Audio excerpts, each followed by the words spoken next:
வணக்கம்.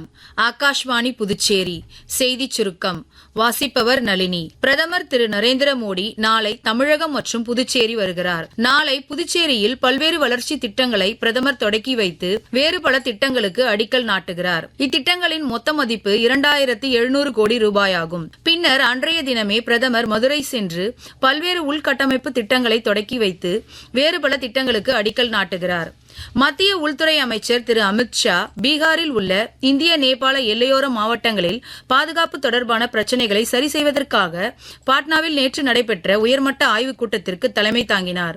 இக்கூட்டத்தில் பேசிய அவர், சட்டவிரோத கட்டுமானங்கள், ஊடுருவல்கள், போதைப் பொருள் கடத்தல் மற்றும் ஆக்கிரமிப்பு போன்றவற்றை தடுக்க ஒருங்கிணைந்த முயற்சிகள் அவசியம் என்றார். நாடு முழுவதும் தேசிய அறிவியல் தினம் இன்று கொண்டாடப்படுகிறது. புகழ்பெற்ற அறிவியலாளர் சர் சி வி ராமனால் ராமன் விளைவு கண்டுபிடிக்கப்பட்டதை நினைவு கூறும் வகையில் இன்றைய தினம் அமைகிறது. புதிய தொழிலாளர் சட்டங்கள் மற்றும் EPF தொடர்பான பல்வேறு அம்சங்கள் குறித்து நேற்று புதுடெல்லியில் நடைபெற்ற மண்டல மாநாட்டிற்கு மத்திய தொழிலாளர் துறை அமைச்சர் திரு மன்சுக் மாண்டவியா தலைமையேற்றார்.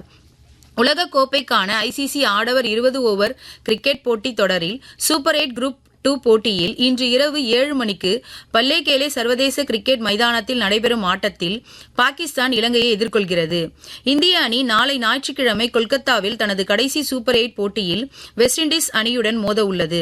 உலகக் கோப்பைக்கான ICC ஆடவர் 20 ஓவர் கிரிக்கெட் போட்டித் தொடரில் அரையிறுதிப் போட்டிகள் மார்ச் 4, 5 ஆகிய தேதிகளிலும் இறுதிப் போட்டி 8ஆம் தேதியும் நடைபெறும். இத்துடன் இந்த செய்திச் சுருக்கம் நிறைவு பெறுகிறது.